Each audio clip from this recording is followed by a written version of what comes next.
treat people right and you make them comfortable and you do the right thing by people, you grow.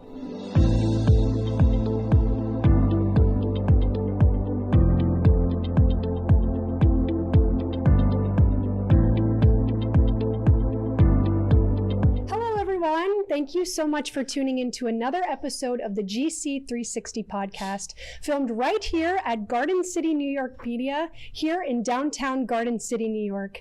Today, I'm joined by the lovely group of Premier Endodontics of Long Island. Hello, everyone. How are you guys doing? Hello, how are you doing? Good. So I'm joined here by Dr. Albert Granger, here with Dr. Gupta, and also Addie Blanco Harvey. There you go. The regional manager. So you guys, just a little bit of background. Most of us will grow and lose approximately 20 baby teeth in our lifetime, but our permanent teeth eventually emerge. They are meant to last us a lifetime if we really take good care of them. But according to the American Association of Endodontists, it's possible for dental problems to arise, even with proper brushing and flossing and regular visits to the dentist. Your teeth can be damaged at any age, from decay, an injury, or an infection. Regardless of the cause, if you have ongoing pain or discomfort, you will have to see a dentist, but not just any dentist, an endodontist. So with over 30 years of dental experience, Premier Endodontics of Long Island is one of the leading dental surgical facilities on Long Island. So you guys, can you tell me a little bit about each one of you and your background in endodontics? Addie. Dr. Granger, you start. Dr. Granger, yes, go ahead. So again, Al Granger. I grew up in a dental family. Both my grandparents and my mother and father and my sister and brother were all dentists. So, when I made a choice of what I was going to do, it was not hard to figure out, right? And when I finished my training, I was teaching part-time in a hospital in the city, Harlem Hospital, and they needed an endodontist. So I went back to Columbia, and I taught part-time there and started working. And then eventually, around 1998, it's time for me to start my own gig. All right, and that's when I started to practice here in Garden City. Oh, okay. Mm-hmm. Dr. Gupta, what about you? Well, in high school, I was interested in the medical field and the dental field. So I started volunteering at the local hospital in Queens. And then I volunteered in the medical section and the dental section. And there, when I started volunteering in the dental section, I liked it a lot more. I was helping, I saw how the dentists were able to make a big change in people's life, their smile and their health. And then following that, I ended up going to Stony Brook, SUNY at Stony Brook, from my Bachelor's of Science. And then from there, I was focused still in dentistry. I did some research in dentistry there also. And then from there, I went to Columbia for dental school in New York City. And then from there, after Columbia, I was very interested in endodontics, which is root canal specialist. And I wanted to get a little bit more experience with general dentistry so I can relate better to my patients and my referring doctors. So I did a GPR, which is called a general practice residency, for 1 year at Montefiore Hospital in the Bronx. And then after that, I was in private practice for 1 year. And then following that, I got into Temple University in Philadelphia for a specialty program in endodontics. So after that, it was a 2-year specialty program. And then after that, I joined my partner, Dr. Granger, and that's my story. The rest is history. Yes, the rest is history. That's great. Thank you. Okay, Addie, what about you? So I started working as a dental assistant when I was 19 years old. And I really enjoyed doing that. And I went from working in a dental office to then working for HealthPlex, which is one of the biggest insurance companies here on Long Island at the time. So I was working for them and I missed assisting. And I saw an ad that Dr. Granger posted for a dental assistant.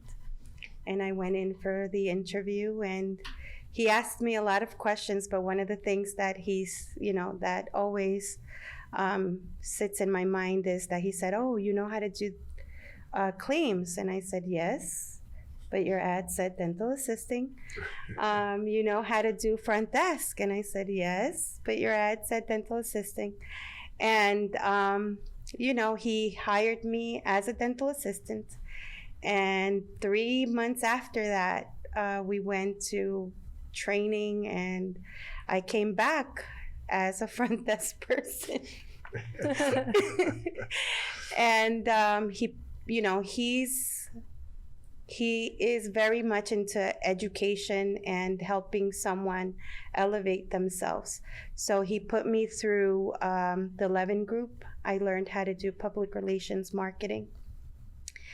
And I also learned how to do management of practices in dentistry. And that's how I've been able to move up. So I went from dental assisting to public relations and marketing, then to becoming the manager at the Garden City office.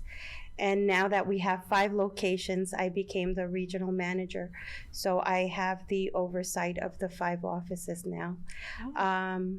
As a side gig, I sit on my school board in Uniondale as a trustee. In 2021 school year, I was the first Latina to be voted on as president. And this is my 5th year doing that. And I actually love going to work every day. I love working for the Of course, she has to say that in front of us. But you know, the key, and anytime, you know, you're in charge of a business, the best bosses will get to know their people, and when they see strong points, you use those strong points. So she was a very open, outgoing person, and I was like, okay, I can use that, right? Mm-hmm. So she grew with us. Mm-hmm. And any employee comes in, and if they're strong and they're smart and they work hard, we see that, we understand that, and that's how we help them grow. We've had a number of our dentists, of our dental assistants, going to dental school. So we have about 4 of our dental assistants currently in dental school. So, you know, you see potential, and you work with it, and you make it happen. Mm-hmm. That's amazing. I'm in a fraternity, a Mega Psi Phi fraternity. And some of our tenets are manhood, scholarship, perseverance, and uplift, right? So manhood, you got to man up, right? You got to work hard, you got to do your thing. You know, if somebody says something, you know, don't worry about it. Don't crumble whenever a criticism.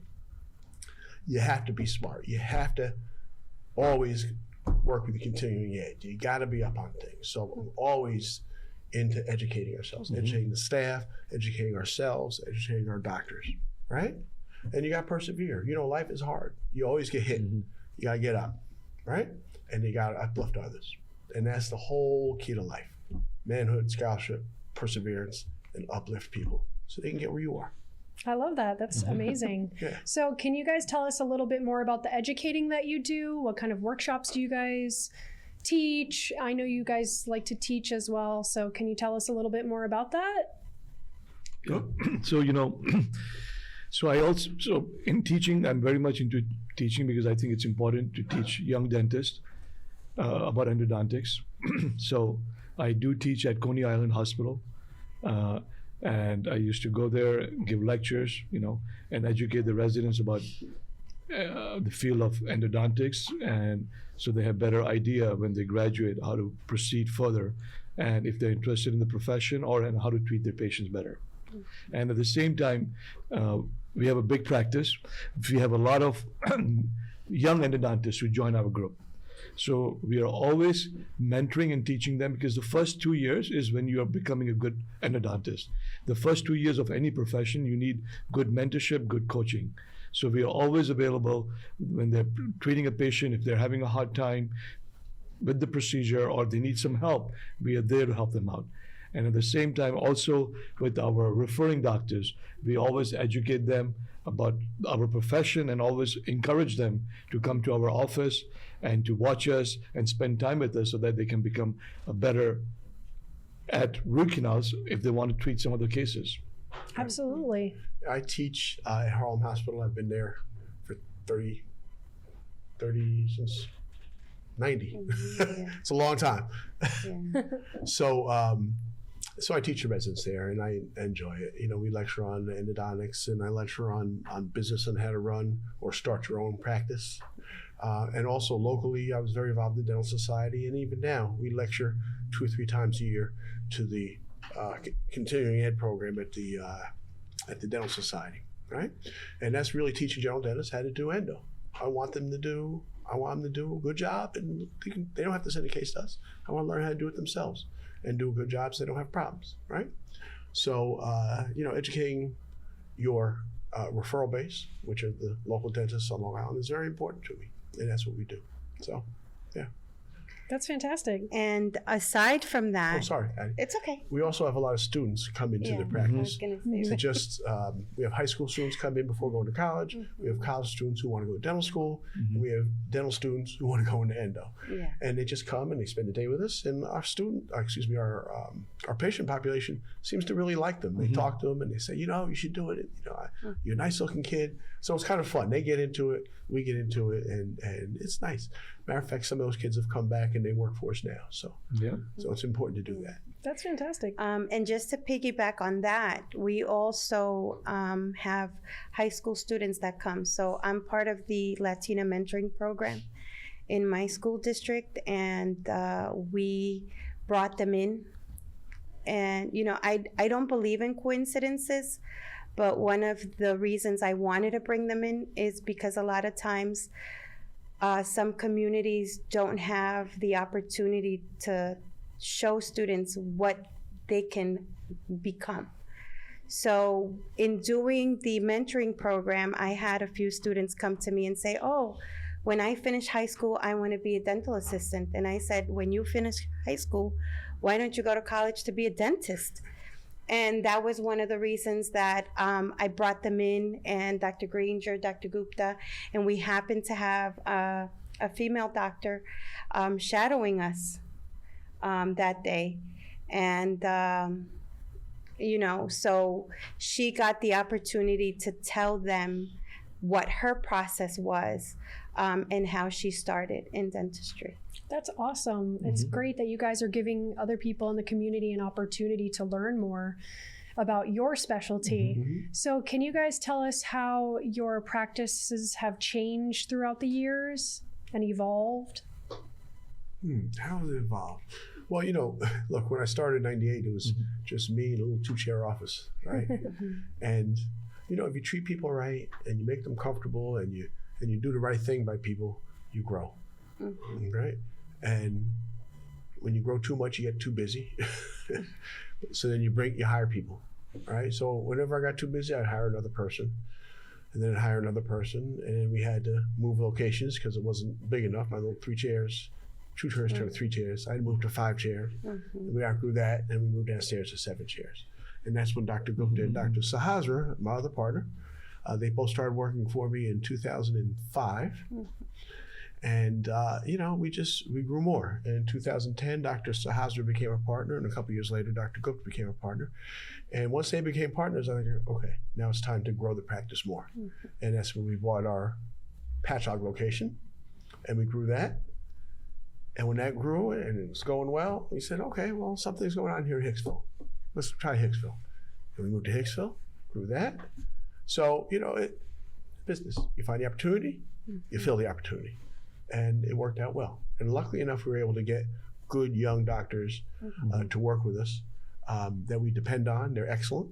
I had 2 excellent partners that really filled in and helped, because I would never have grown to practice without them, right? 2 solid, smart people.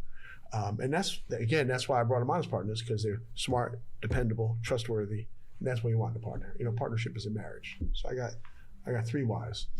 My 2 business partners and my wife at home. I spend more time with them. You guys started here in Garden City, right? Yes, That's right, Okay, Garden City. great. Yep. And what other locations do you guys have? We have Patchogue was our 2nd office. Hicksville was our 3rd office. And Babylon and East Meadow came on at the same time. Yeah. Okay, great. Yeah. Right around COVID. Okay, cool. So what kind of new technology have you guys expanded on, learned, and started using within your practices? Yeah. Well, endodontics has changed dramatically over the years. And as each major new trend came, we grabbed it. Digital x-rays was the first one. Rotary files was the next one. Microscopes was the next one. And look, they make it more efficient. They make it easier. They make it, it looks better. You're technically, advanced. So we embraced, as we found them worthy, we embraced them, okay? Now we have what? CBCT scan and then gentle wave, The CBCT is a three-dimensional view of the tooth. Yeah. I mean, so basically the idea is we are in this profession to help patients and at the same time save teeth. So nobody wants to get a root canal. Nobody wants to come to an endodontist. Everybody's scared. So we want to make the experience as pleasant and as nice and simple for them. So to do that, we always were on top of using the best technology. So number one, we always made sure all our offices are very high tech, clean, open. So I remember in 2005, we were, Dr. Granger, our office was one of the first offices to use digital x-rays. So patients would come and be like, wow, I can see my x-ray on a computer screen? And they would always say, my doctor doesn't have it, my doctor doesn't have it. And then we would get calls from dentists, what are you using? What do you have, digital x-rays? Which system you have? So eventually by 2006, 7, 8, 9, 10, more dentists started using digital x-rays. So the advantage of digital x-rays was less radiation, you could see your x-rays, you can tell patient exactly how the tooth looks like, where the cavity is, where the decay is. So you get them more involved. So that was digital x-rays. Then at the same time, in the 1990s, in 2000, before in endodontics, there was a lot of, when we did procedures, there were multiple visits, 2, 3, 4. And nobody wants their jaw to be open for 2 hours, for 4 visits, 8 hours. So with the advent of technology, we started using rotary endodontics, which was started in 1990s and 2000, and that's what we had. And the dentists were always like, oh man, how come you had a very good predictable result in such a nice small period of time? And that was rotary endodontics. And then digital x-rays, rotary endodontics. Same way then when we were using microscopes. So the reason to use microscopes was we always wanted to make sure our patients get the best proper root canal that is out there. But you got to be able to see. You got to be able to see. So we knew that with the traditional loops, magnification, you can only go so much. With the microscope, you can go 10, and 20 times. So we used that, and the advantage was we could find canals. So basically inside the tooth, you have a canal system, where all the pulp, the bacteria, and the nerve is. So the purpose is to remove everything. But if you cannot remove all the pulp, you will not be able to clean everything. So with the use of microscopes, we were able to find additional canals and give a predictable result. So we had digital x-rays, microscopes, and then at the same time, in the last few years, there's something called CT scans came up in dentistry. The purpose was a lot of our pictures in x-rays, if you look at an x-ray, it's like a picture. So it's a 2-dimensional picture. So you have no idea what's going on behind. So a 3D picture was able to give you more information about a tooth. Should we even go into this procedure and do the root canal? Are we making the proper diagnosis? So again, we were able to provide better service to our patients with the CBCT. Lots of cases that 2 years ago, 5 years ago, we would have done, not knowing that the tooth was just not fixable, right? You do the best you can with the information you have. Now we have the 3-dimensional x-ray, you can see all around the tooth, bone levels, where extra canals are. It's incredible what you see on the 3-dimensional x-ray. And then top that off, the newest technology is something called the gentle wave. Now what's gentle wave? When we irrigate the infection out of a tooth, usually, you use a little syringe and you shake it up and try to get it out. And you might use maybe 10 cc's with, a little bit of fluid. Do the best you can, and it does an adequate job. This new infection is you lock it down and it uses sonic energy and a constant stream of fluid, and it cleans the teeth out like nothing we've seen in the past. It's incredible. It's called the gentle wave, and that's a very new technology. And again, we've embraced that about 4 or 5 years ago, and we've been using it on select cases. We could use it more, right? But it's pretty awesome. So as time goes on, these new inventions come out that make your procedures easier, more predictable, and more successful for patients. And that's what we want to do. Yeah, it definitely probably helps you guys save a lot of time with each patient. You know, you're not questioning whether you need to do this again, or it probably saves people a lot more time coming in because they already know, Correct. you guys already know exactly what the outcome should be. So, Right, and you don't waste time on teeth that aren't going to work anyway, and that's huge. Because I don't want to work on a tooth that's not going to work. It's not fair to the patient. It's not fair to my time. I don't want to do that. yeah, for You sure. want to do the right and the best thing for the patient. Correct. Yeah, absolutely. So can you guys tell us a little bit more about, you know, how many people have a phobia of being in a dentist office and scared of getting root canals? I mean, I kind of identify with that. You know, the interesting about that is, you know, everybody loves their dentist in most cases, right? And I've been with my dentist for 20 years, 30 years. I just love him. And he sent me here. I don't want to come here. You know? So, you know, we're the other person. You know, we don't have a relationship with the dentist. So it's a whole different dynamic. So most of the time, then they're at work and they say, "Oh, I'm going for a root canal." It's like, "Oh, you get a root canal." So we're set up, you know, for fear and pain and everything else. But you know, in the office, we try our best to have a nice, soothing environment. We play some nice music in the background. Try, right? And you bring the patient in, and you educate them on what's going on, and you just a nice, stable. The more confident the dentist is, the patient feels better. But we also have nitrous oxide available, and if they're really phobic, we can have a doctor come in and put them to sleep. So, I mean, that's very rare. We don't have to do it maybe once or twice a month. We might use the gas a couple times a day. But those are people that are very phobic, and I understand that. It happens. I don't even want to go to dentists, and I came from a family of dentists. So I mean, our main idea is we understand, first of all, you know, when a patient is told by their dentist that you have to get a root canal, they're already very upset and anxious. And number two, the dentist tells them, you have to go to Dr. Gupta, Dr. Granger, or some other doctor to get a root canal. They're already more anxious. They're like, who is this doctor I'm going to go? Who's this stranger? It's not you. Yeah, it's not you. You're not going to do the root canal for me? You're going to send me to somebody else? So when they come to us, we make sure that we listen to their concerns. We educate them. And if we make sure we educate them, and we also make sure they have a as pain-free experience, because everybody is concerned, it's going to hurt. I know it's going to hurt. I've heard root canals hurt. I said, no, Mr. Smith, it's not going to hurt. I'm going to make sure you have no pain. And if you feel anything, all you have to do is raise your left hand, I'll stop. You know, so we try to give a very comforting and pleasant experience. And we have assistants and staff members who are very trained. They talk to the patient, they hold their hand if their hands has to be held, and make them comfortable, have a little chit chat, talk about something else, put their mind at ease, and then we go for it. And then they're like, wow, you did the root canal already? I'm done? Yes, you already done? Now, look, I wish I could say every case was perfect and Yes. it was never had any pain. You know, every diagnosis is different, every situation is different. But for the most part, it's a very reasonable, pain-free experience.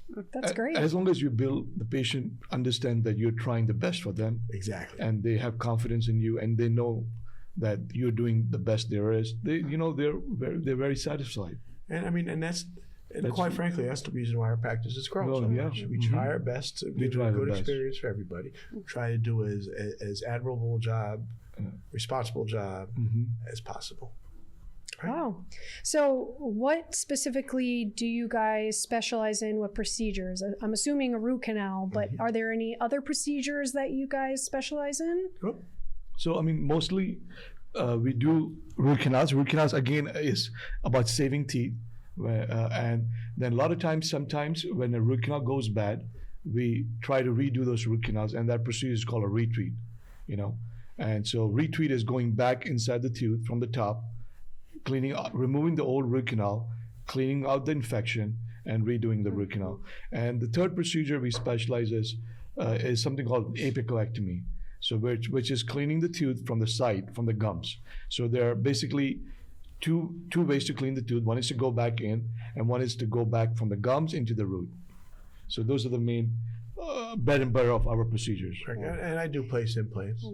Okay. yeah. So yeah, a little bit of variety. Yeah. A few things. So what would you guys say you like most about working in endodontics? I love the patient interaction. You know, when I come in, they call me the singing endodontist because I got some good music, got some Motown playing in the back. That's right. Or, That's right. you know, or yacht rock, and Yeah. I'm just singing and having a great time, and I'm working on my patient, and then looking like, oh my God. So you sing while you're Yes, yes, he does. I tell them I sing to make them numb. But you know, because I enjoy it, right? So you know, if you enjoy your job, it's not a job, right? So that's the hard part about dentistry is running the practice, and that's what Addie's. She must be doing a great job. We've passed off as much as we could to her, so she can sweat over, you know, all the minutia that bogs you down.